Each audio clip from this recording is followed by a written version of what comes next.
आज का विषय कोई आम विषय नहीं है। हम एक ऐसी छिपी हुई सुपर पावर या कहें कि महाशक्ति के बारे में बात करने वाले हैं जो हम सब के अंदर मौजूद है। हाँ, सबके अंदर। एक ऐसी ताकत जिसे अगर सही तरीके से जगा लिया जाए तो कोई भी इंसान अपने क्षेत्र में सबसे आगे पहुंच सकता है, चाहे वो खेल का मैदान हो या ऑफिस का कोई जटिल प्रोजेक्ट हो या फिर रोजमर्रा की जिंदगी की चुनौतियां ही क्यों ना हो। सही बात है। आज की इस गहन चर्चा का मुख्य आधार है साल 2015 में आई एक बेहद दिलचस्प किताब जिसका नाम है the mindful athlete, awakening your inner super power, जिसे जॉर्ज मम्फर्ड ने लिखा है। जॉर्ज मम्फर्ड, हाँ। और जॉर्ज सिर्फ एक आम लेखक नहीं है, वो लॉस एंजलिस लेकर्स जैसी विश्व प्रसिद्ध बास्केटबॉल टीम के मेडिटेशन कोच और जाने माने स्पोर्ट्स साइकोलॉजी कंसल्टेंट रहे। बात ये है कि शीर्षक में एथलीट शब्द होने के बावजूद ये सिर्फ खिलाड़ियों के लिए नहीं है। जॉर्ज मम्फर्ड ने बेशक दुनिया के कुछ सबसे बेहतरीन और मशहूर खिलाड़ियों के साथ काम किया है, लेकिन उनकी तकनीकें और उनके अनुभव मानवीय मनोविज्ञान की उन परतों को खोलते हैं जो हर इंसान के भीतर होती हैं। बिल्कुल। ये माइंडफुलनेस को रोजमर्रा की भागदौड़ में लागू करने का एक बहुत ही व्यवहारिक तरीका पेश करती है। मतलब कोई भी इसे इस्तेमाल कर सकता है। यही कारण है कि आज की इस चर्चा का जो मिशन है ना, वो सिर्फ बास्केटबॉल या खेल जगत की कहानियों तक सीमित रहना नहीं है। हम ये समझना चाहते हैं कि मानसिक ताकत और माइंडफुलनेस का इस्तेमाल करके कोई भी आम इंसान अपनी जिंदगी को कैसे एक नए स्तर पर ले जा सकता है। हाँ। तो चलिए इसे थोड़ा और गहराई से समझते हैं और शुरुआत करते हैं खुद जॉर्ज मम्फर्ड की कहानी से, क्योंकि उनका अपना सफर किसी मनोवैज्ञानिक थ्रिलर से कम नहीं है। बिल्कुल एक थ्रिलर जैसा ही है। और जॉर्ज मिडिल स्कूल में एक बहुत ही होनहार बास्केटबॉल खिलाड़ी हुआ करते थे। उनका सपना यही था कि वो बास्केटबॉल में अपना भविष्य बनाए, लेकिन ट्रेनिंग के दौरान उन्हें एक गंभीर चोट लग गई। अक्सर ऐसी स्थिति में इंसान को रुक जाना चाहिए, लेकिन उन्होंने दर्द के बावजूद खेलना जारी रखा। इस जिद का नतीजा ये हुआ कि शरीर ने जवाब दे दिया और उनका खेल का करियर हमेशा के लिए खत्म हो गया। वो एक ऐसा पल था जब उनकी पहचान, जो पूरी तरह से एक खिलाड़ी होने पे टिकी थी, वो अचानक छिन गई। सच में वो बहुत भारी पल रहा होगा। बिल्कुल। पहचान खोने का ये दर्द इंसान को किसी भी दिशा में ले जा सकता है। जॉर्ज के मामले में वे मैसाचुसेट्स यूनिवर्सिटी में फाइनेंस की पढ़ाई तो करने लगे, लेकिन उस शारीरिक दर्द और पहचान खोने के मानसिक आघात को सुन्न करने के लिए उन्होंने शराब और हेरोइन का सहारा लेना शुरू कर दिया, जो कि बहुत दुखद है। हाँ, और ये कोई नैतिक पतन नहीं था, बल्कि एक इंसान द्वारा अपने दर्द से भागने की एक हताश कोशिश थी, जो कि मनोविज्ञान में बहुत आम है। और यहीं से कहानी एक नया मोड़ लेती है। दर्द को दबाने की ये कोशिश ज्यादा दिन नहीं चली। यहाँ जो बात सबसे ज्यादा आकर्षित करती है वो ये है कि इंसान अक्सर अपनी सबसे बड़ी ताकत को अपने सबसे कमजोर दौर में ही खोज निकालता है। 1984 में जॉर्ज को एक बहुत ही गंभीर इन्फेक्शन हुआ। उस वक्त उनके पास दो ही रास्ते थे, या तो पूरी तरह खत्म हो जाना या फिर अपनी जिंदगी को वापस पटरी पर लाना। और उन्होंने दूसरा रास्ता चुना। हाँ, उन्होंने दूसरा रास्ता चुना और अल्कोहलिक्स एनोनिमस का एक रिकवरी प्रोग्राम ज्वाइन किया। दिलचस्प बात यह है कि इसी प्रोग्राम में पहली बार उनका परिचय माइंडफुलनेस की दुनिया से हुआ। अच्छा। आज तो माइंडफुलनेस एक बहुत ही प्रचलित शब्द है, लेकिन 80 के दशक में इसे महज स्ट्रेस मैनेजमेंट या तनाव कम करने का एक तरीका माना जाता था। जॉर्ज ने महसूस किया कि दर्द को ड्रग्स से सुन करने की बजाय अगर शरीर और मन की असल जरूरतों पर ध्यान दिया जाए तो इंसान अंदर से ठीक हो सकता है। बिल्कुल सही। और उन्होंने योग और ध्यान को इतनी गहराई से अपनाया कि आगे चलकर अपनी फाइनेंस की अच्छी खासी नौकरी छोड़ दी और दूसरों को यही विद्या सिखाने लगे। इसी सफर और इसी संघर्ष से उन्होंने इंसान के अंदर छिपी 5 सुपर पावर्स को पहचाना, जो बहुत ही अहम है। हाँ, जो है माइंडफुलनेस, एकाग्रता, इंसाइट, एफर्ट और ट्रस्ट। ये पांचों सुपर पावर्स सुनने में बहुत ही सैद्धांतिक या किताबी लग सकती हैं, लेकिन असल जिंदगी में इनका असर बहुत ही गहरा और वैज्ञानिक है। अगर पहली सुपर पावर यानी माइंडफुलनेस की बात करें तो ये कोई ऐसी चीज नहीं है जिसे हम बाहर से हासिल कर सकते हैं। यह पूरी तरह से एक आंतरिक अवस्था है। और इस आंतरिक अवस्था को समझना इतना जरूरी इसलिए है क्योंकि हमारा दिमाग कभी शांत बैठना नहीं चाहता। कभी नहीं। बुद्धिस्ट दर्शन में इसके लिए एक बहुत ही सटीक शब्द है, मंकी माइंड। जैसे एक बंदर कभी एक डाली पर टिक कर नहीं बैठता, हमेशा उछलता रहता है। हाँ, हमेशा एक डाली से दूसरी डाली पर उछलता रहता है। वैसे ही इंसान का दिमाग ख्यालों में भटकता रहता है। और अगर आज के डिजिटल दौर की बात करें तो इन बंदरों के पास तो शायद स्मार्टफोन्स भी आ गए। बिल्कुल। जो नोटिफिकेशन के साथ और भी तेजी से उछलते हैं। जब भी कोई इंसान कोई जरूरी काम करने बैठता है तो दिमाग तुरंत भूतकाल की किसी गलती या भविष्य की किसी चिंता में भागने लगता है। इस मंकी माइंड की उछल कूद को शांत करना ही माइंडफुलनेस की पहली सीढ़ी है। माइंडफुलनेस के क्षेत्र में एक बहुत बड़ा नाम है जॉन कैबट-जिन, जिन्हें इसका पितामह भी कहा जाता है। उनके अनुसार असल माइंडफुलनेस का सीधा सा अर्थ है अभी और इसी पल में पूरी तरह से उपस्थित रहना, क्योंकि अगर तार्किक रूप से देखा जाए तो जीवन केवल इसी वर्तमान पल में घटित हो रहा है। इसके अलावा जो कुछ भी है वो या तो स्मृति है या फिर कल्पना। सही बात है। इसी बात को एक और मशहूर मनोवैज्ञानिक मिहाली चिक्सेंट-मिहाली ने बहुत ही वैज्ञानिक ढंग से समझाया है। उन्होंने एक अवस्था का जिक्र किया है जिसे जोन एक्सपीरियंस कहा जाता है। ये जोन वाली बात मिहाली के शोध को बहुत ही शानदार तरीके से दर्शाती है।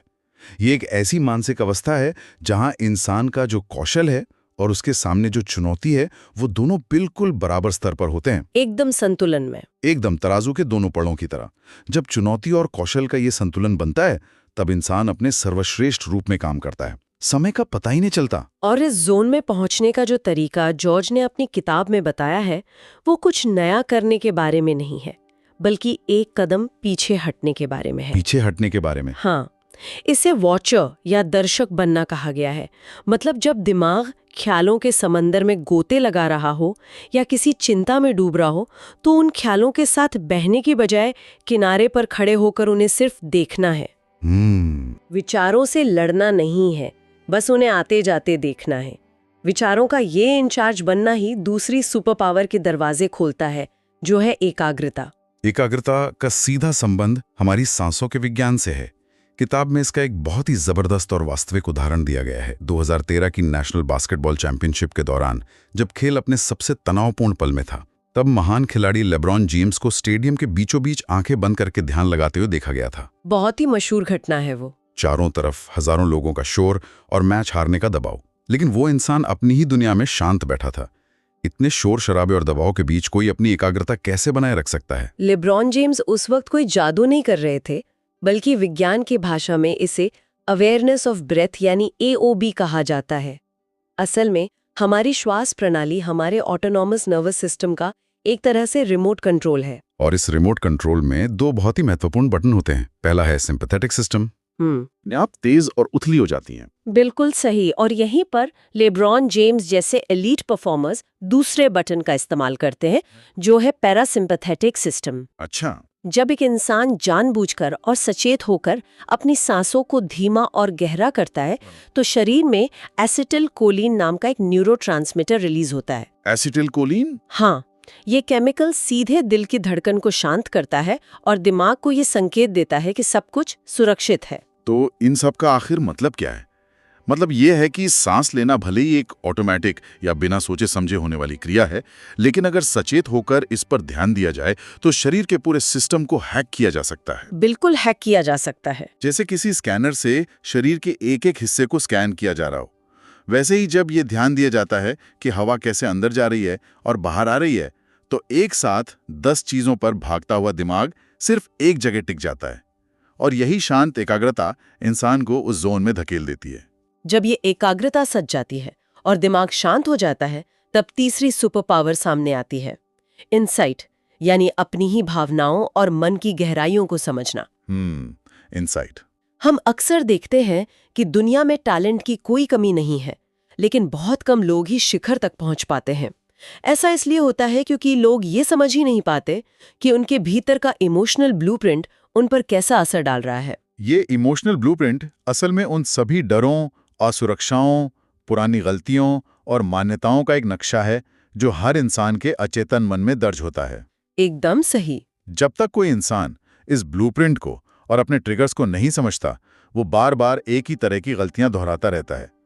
टैलेंट होने के बावजूद वो अपने ही बनाए हुए जाल में फंस जाता है। फाइनल में देखने को मिला था। ओहो, जिदान वाला किस्सा। हाँ, दुनिया के महानतम फुटबॉल खिलाड़ियों में से एक जिदान ने मैदान पर अपना आपा खो दिया और सामने वाली टीम के खिलाड़ी मार्को मातेराजी की छाती पर अपना सिर दे मारा। उस विश्व कप के फाइनल जैसे तनावपूर्ण माहौल में जिदान के पास टैलेंट, अनुभव या कौशल की कोई कमी नहीं थी। बिल्कुल नहीं थी। लेकिन उस अहम पल में उनका इंसाइट कमजोर पड़ गया। एक छोटी सी उकसावे वाली बात ने उनके इमोशनल ब्लूप्रिंट को ट्रिगर कर दिया और वो अपने इमोशंस के आगे बेबस हो गए। ये घटना दिखाती है कि अगर अपनी भावनाओं की समझ ना हो तो सालों की मेहनत पल भर में कैसे मिट्टी में मिल सकती है। इसके ठीक विपरीत, अगर इस इनसाइट का सही इस्तेमाल देखा जाए तो माइकल जॉर्डन का उदाहरण सामने आता है। हाँ, जॉर्डन का नजरिया बहुत अलग था। जॉर्डन ने नाइकी के एक मशहूर कैंपेन में बहुत ही बेबाकी से बताया था कि उन्होंने अपने करियर में 9000 से ज्यादा शॉट मिस किए हैं और लगभग 300 गेम हारे हैं। जॉर्डन का यह कबूलनामा कोई हार मानना नहीं था, बल्कि ये उनका गहरा इंसाइट था। उन्होंने अपनी असफलताओं को अपनी पहचान नहीं बनने दिया। उन्होंने समझा कि हर मिस हुआ शॉट और हर हारी हुई गेम असल में उनके इमोशनल ब्लूप्रिंट को और मजबूत कर रही है। अपनी कमियों को पहचान कर बिना किसी ईगो के उन पर काम करना ही असली इंसाइट है। यहाँ से बात वाकई बहुत दिलचस्प हो जाती है, क्योंकि जब इंसान अपनी भावनाओं और कमियों को समझ लेता है तो बात आती है एक्शन की, यानी कर्म की। हमारी चौथी सुपर पावर है एफर्ट। एफर्ट यानी सही दिशा में की गई कोशिश। हम सब ने शायद ग्रीक मैथोलॉजी की उस मशहूर कहानी के बारे में सुना होगा, जिसमें सिसिफस नाम के एक धूर्त राजा को देवताओं ने एक भयानक सजा दी थी। उसे एक भारी पत्थर को ढकेलकर पहाड़ की चोटी तक ले जाना था, जो कभी पूरा नहीं होना था। बिल्कुल। सजा की क्रूरता ये थी कि जैसे ही वो पत्थर चोटी के करीब पहुंचता, वो वापस लुढ़क कर नीचे आ जाता और सिसिफस को फिर से वही अंतहीन काम करना पड़ता। सिसिफस की ये कहानी कोई पुरानी लोक कथा भर नहीं है, बल्कि ये आज के दौर के उस इंसान का प्रतीक है जो गलत दिशा में गलत लक्ष्यों के लिए पूरी जिंदगी मेहनत करता रहता है, बिना सोचे समझे। हाँ, बिना माइंडफुलनेस और इंसाइट के किया गया एफर्ट इंसान को सिसिफस की तरह एक अंतहीन थकान में डाल देता है, जहां मेहनत तो बहुत है लेकिन हासिल कुछ नहीं होता। इसी व्यर्थ की मेहनत से बचने के लिए जॉर्ज मॉमफोर्ड ने स्पिरिचुअल वॉरियर का एक बहुत ही शानदार कॉन्सेप्ट सामने रखा है। स्पिरिचुअल वॉरियर सुनने में किसी संत या योद्धा का मिला जुला रूप लगता है, लेकिन असल में ये वो इंसान है जो सिर्फ अंतिम परिणाम या मंजिल को लेकर जुनूनी नहीं होता, बल्कि उसका पूरा फोकस उस प्रक्रिया पर होता है, उस सफर पर होता है जो उसे वहां तक ले जाएगा। सफर पर फोकस करना। महान मार्शल आर्टिस्ट ब्रूस ली इसके एक बेहतरीन उदाहरण है। ब्रूस ली हमेशा इस बात पर जोर देते थे कि असली ताकत विरोधियों को हराने में नहीं है, बल्कि अपने हर एक मूव और हर एक प्रहार में पूरी तरह से मौजूद रहने में है। इस बात को जाने माने एंथ्रोपोलॉजिस्ट कार्लोस कास्टानेडा के एक कोट से बहुत अच्छे से समझा जा सकता है। वो कोट क्या है? उन्होंने लिखा है कि स्पिरिचुअल वॉरियर दीवार पार करने के लिए उस पर सिर नहीं मारते, बल्कि उसे कूदकर पार कर देते हैं। वाओ! इसका सीधा सा अर्थ है कि जब रास्ते में कोई बाधा आती है तो बिना सोचे समझे उस पर ऊर्जा बर्बाद करने की बजाय सचेत होकर ये देखना चाहिए कि उस बाधा से पार कैसे पाया जाए।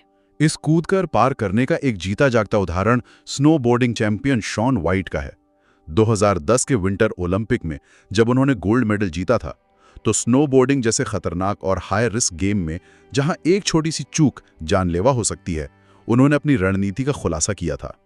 उन्होंने क्या कहा था? उन्होंने कहा था कि वे खेल में पूरी तरह से डूबे हुए थे, लेकिन साथ ही साथ उन्होंने खुद को हार जीत के तनाव से पूरी तरह अलग कर रखा था, डिटैच्ड कर रखा था। ये एक बहुत ही गहरा विरोधाभास है। पूरी तरह से इन्वॉल्व रहना लेकिन परिणामों से डिटैच्ड रहना। और ये मानसिक अवस्था तभी हासिल की जा सकती है जब इंसान के पास पांचवी और सबसे जरूरी सुपर पावर हो, जो है ट्रस्ट यानी भरोसा। अब यहाँ एक बात स्पष्ट कर देना बहुत जरूरी है। जब हम ट्रस्ट या फेथ की बात कर रहे हैं तो इसका किसी भी धर्म, मजहब या पुरानी परंपरा से कोई लेना देना नहीं है। यहाँ बात हो रही है खुद के अंदर मौजूद उस असीम ताकत पर भरोसे की, अंदर की ताकत पर। जानी मानी लेखिका एन लेमोट ने इस पर बहुत ही दिलचस्प नजरिया पेश किया है। उनका मानना है कि इंसान के अंदर जो ये ऊर्जा या ताकत है, उसे कोई भी नाम दिया जा सकता है। लोग चाहें तो इसे ब्रह्मांड की शक्ति कह लें, कोई फोर्स कह लें, या अगर थोड़ा मजाक में कहना हो तो इसे हावर्ड कह लें। हावर्ड क्यों? क्योंकि हमारे समाज में बड़े बड़े ब्रांड नामों पर जल्दी भरोसा किया जाता है। नाम से कोई फर्क नहीं पड़ता। असल बात यह है कि ये ताकत कहीं बाहर नहीं बल्कि हमारे भीतर ही है। जॉर्ज मम्फर्ड इस आंतरिक ताकत को बुद्ध नेचर का नाम देते हैं। उनका मानना है कि एक शांत, स्पष्ट और अपार क्षमता वाला बुद्धत्व हर इंसान के अंदर जन्म से ही मौजूद है। जन्म से ही? हाँ। इसे बाहर से किसी बाजार से नहीं खरीदा जा सकता, बस इस पर जमी धूल को हटाना होता है। इस विचार को और भी बेबाकी से रखा है लेखक शेल्डन कॉप ने अपनी मशहूर किताब if you meet a Buddha on the road kill him में। ये शीर्षक सुनने में बहुत ही आक्रामक और अजीब लग सकता है, लेकिन इसका अर्थ ये नहीं है कि सचमुच किसी के साथ कोई हिंसा करनी है। ये ज़ेन दर्शन की एक बहुत ही गहरी बात है। इसका मतलब क्या है? इसका सीधा सा मतलब ये है कि अगर कोई बाहरी व्यक्ति या गुरु ये दावा करे कि वो सारी समस्याओं का समाधान कर देगा या वो स्वयं कोई दैवीय शक्ति है, तो उस विचार को उसी वक्त अपने दिमाग से नष्ट कर देना चाहिए। यह एक बहुत ही महत्वपूर्ण सवाल खड़ा करता है कि इंसान हमेशा बाहरी दुनिया में दूसरों में रास्ता दिखाने वाले गुरु या मार्गदर्शक क्यों ढूंढता रहता है, जबकि सबसे बड़ा मार्गदर्शक, सबसे शांत हिस्सा उसके अपने ही अंदर है। बिल्कुल। जब एक बार ये पक्का भरोसा हो जाता है कि सब कुछ भीतर ही मौजूद है, तो माइंडफुलनेस कोई अभ्यास या टास्क नहीं रह जाता, बल्कि वो सांस लेने जितना ही स्वाभाविक बन जाता है। वो जीने का एक तरीका बन जाता है। बिल्कुल सही। तो अगर इस पूरी गहन चर्चा का सार निकाला जाए तो संदेश बहुत ही साफ और स्पष्ट है। जो समय बीत चुका है उस पर पछतावा करना या उस पर अटके रहना सिसिफस की तरह उस भारी पत्थर को ढकेलने जैसा है, और जो भविष्य अभी आया नहीं है उसके डर में अपने आज को खराब करना बेवकूफ़ी है। जीवन सिर्फ और सिर्फ इसी पल में है। अब सबसे बड़ा सवाल ये उठता है कि इतने सारे ज्ञान और इन किताबों की बातों को आज की इस तेज तर्रार और भागदौड़ भरी जिंदगी में लागू कैसे किया जाए? इसकी शुरुआत बहुत ही छोटे और व्यवहारिक कदम से की जा सकती है। कोई भी व्यक्ति सिर्फ 1 मिनट के फोकस से शुरुआत कर सकता है। 24 घंटों में से सिर्फ 1 मिनट। सिर्फ 1 मिनट। हाँ, उस 1 मिनट के लिए इंसान को सिर्फ एक ही चीज पर ध्यान केंद्रित करना है, चाहे वो अपनी ही आती जाती सांसों को महसूस करना हो या फिर जमीन पर पड़ते हुए अपने कदमों पर ध्यान देना हो। सुनने में ये 1 मिनट बहुत ही आसान लग सकता है, लेकिन सच तो ये है कि उस मंकी माइंड के लिए 60 सेकंड तक एक जगह टिकना बहुत मुश्किल होता है। वो भटकाने की पूरी कोशिश करेगा। वो बार बार भटकाने की कोशिश करेगा। लेकिन जब अभ्यास से ये 1 मिनट सधने लगे तो इसे बढ़ाकर 2 मिनट, फिर 3 मिनट किया जा सकता है। मकसद सिर्फ इतना है कि दिमाग एक साथ 10 अलग अलग चीजों की तरफ भागने की बजाय किसी एक चीज पर पूरी गहराई से टिकना सीखे। जो लोग इस विषय में और गहराई तक जाना चाहते हैं उनके लिए इस डीप डाइव में एक और शानदार स्रोत को जोड़ा जा सकता है। यह है डॉक्टर बॉब रोटेला की 2015 में आई किताब हाउ चैंपियंस थिंक। वो लोग एकदम शिखर पर हैं, वो किस तरह की मानसिक ट्रिक्स का इस्तेमाल करते हैं। ये दिखाती है कि कैसे रोजाना के छोटे छोटे मानसिक बदलाव इंसान की अधिकतम क्षमता को बाहर ला सकते हैं। देखिए, आज हम एक ऐसे दौर में जी रहे हैं जहां सूचनाओं की बाढ़ आई हुई है, जिसे इन्फॉर्मेशन ओवरलोड कहा जाता है। सच में हर तरफ जानकारी ही जानकारी है। हर तरफ से स्क्रीन, अनगिनत नोटिफिकेशंस और हजारों आवाजें हमारा ध्यान खींचने की लगातार कोशिश कर रही हैं। ऐसे में ये सारी जानकारी और माइंडफुलनेस की तकनीकें महज कोई बौद्धिक चर्चा नहीं है जिन्हें सुनकर भुला दिया जाए। इन्हें आज अभी से अपने जीवन में उतारना लगभग एक जरूरत बन गया है। सही कहा। और इस चर्चा को विराम देने से पहले आइए एक विचार पर थोड़ा गौर करते हैं। हमने इस चर्चा के दौरान ये देखा कि सांस लेना एक ऑटोमेटिक प्रक्रिया है जो अपने आप चलती रहती है। लेकिन अगर कोई इंसान सचेत होकर सिर्फ कुछ पलों के लिए उस सांस पर ध्यान दे, तो वो अपने पूरे नर्वस सिस्टम को शांत कर सकता है, अपने जीवन का पूरा संतुलन बदल सकता है। ये जरा सोचने वाली बात है कि हमारे दिन भर में ऐसे कितने और ऑटोमेटिक काम या आदतें हैं जिन पर हमारा कोई ध्यान ही नहीं है। जैसे किसी स्क्रीन के सामने बैठकर बिना सोचे समझे बस फोन को घंटों तक स्क्रॉल करते रहना, या फिर किसी छोटी सी बात पर तुरंत ट्रिगर होकर बेवजह गुस्सा हो जाना। बिल्कुल। ये आदतें असल में हमें कंट्रोल कर रही हैं, हमें नहीं। अगर कोई व्यक्ति आज अपने दिन की सबसे बुरी आदत को ही पहचान ले और सिर्फ 1 मिनट के लिए उस आदत के सामने अपना वॉचर या दर्शक बनकर खड़ा हो जाए, बिना रिएक्ट किए सिर्फ उसे महसूस करे, तो जरा सोचिए उस पल में जिंदगी का असली नियंत्रण किसके हाथ में होगा।